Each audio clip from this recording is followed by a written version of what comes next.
अगर आपकी गाय भैंस बार बार कमजोर हो रही है, दूध कम दे रही है, दवा देने के बाद भी फर्क नहीं पड़ रहा है, तो हो सकता है पेट की कीड़े अंदर से सब कुछ खा रहे हों। यह वीडियो स्क्रिप्ट किया तो भारी नुकसान हो सकता है।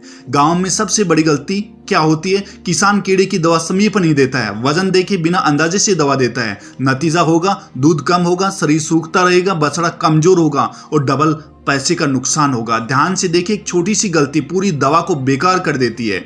आज हम बात करेंगे अल्बोमार सस्पेंशन के बारे में। ये कृमिनाशक दवा है। यह दवा कब देनी चाहिए? यह जानवर में ये लक्षण देखिए, बार बार पतला गोबर करता हो, पेट फूला रहता हो, शरीर दुबला होना या बाल खुदरे होना, दूध कम देना, बछड़े का विकास रुकना, तो समझ लीजिए पेट में कीड़े हो सकते हैं। यह पॉइंट मिस किया तो यह दवा बेकार जाएगी। कैसे देना है? यह ओरल सस्पेंस है, मुंह से पिलानी होती है, इंजेक्शन से नहीं है। बोतल को पहले अच्छी तरह से हिलाएं, माप वाली सिरिंज या ड्रिचन से धीरे धीरे मुंह में डालें। कब देना चाहिए? अब मैं समय की बात करूं तो सुबह खाली पेट देना है, सबसे अच्छा रहता है। दवा देने के बाद 1-2 घंटे तक ज्यादा चारा न दें, इससे दवा सीधे पेट के कीड़ों पर असर करती है। अब मैं मात्रा की बात करूं तो बहुत जरूरी है। सामान्य मात्रा 5 mg प्रति किलो वजन के हिसाब से दीजिए। मान लीजिए आपका पशु, यदि गाय 300 किलो की है तो लगभग 60 ml, 400 किलो की भैंस है तो लगभग 80 ml, बकरी और भेड़ को 2 ml प्रति 10 किलो वजन पर देना है, बछड़े को 15 से 30 ml वजन अनुसार देना है। वजन कम ज्यादा हुआ तो असर भी कम ज्यादा होगा। अंत तक देखिए, सबसे जरूरी चेतावनी अभी बाकी है।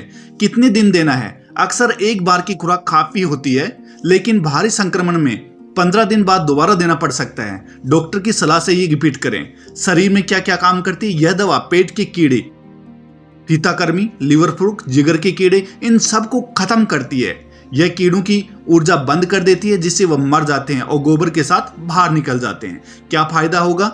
दूध बढ़ेगा, शरीर भरेगा, भूख खुलेगी, बछड़े का तेजी से विकास होगा, बीमारी का खतरा कम होगा। यही कारण है कि साल में 2 से 3 बार कृमिनाशक दवा देना जरूरी है। कब नहीं देना चाहिए? बहुत कमजोर या बीमार पशु में बिना डॉक्टर की सलाह से न दें। गर्भ के शुरुआती महीनों में सावधानी से दें। ओवरडोज बिल्कुल न करें। याद रखें, ज्यादा दवा ज्यादा फायदा नहीं करती है। अगर आप सही समय पर सही मात्रा में कीड़े की दवा देंगे तो आपका जानवर डॉक्टर के पास कम, दूध डेयरी पर ज्यादा जाएगा। ऐसे ही सच्ची और काम की जानकारी के लिए वीडियो लाइक करें, अपने पशुपालन भाइयों को शेयर करें और चैनल को सब्सक्राइब करें। धन्यवाद।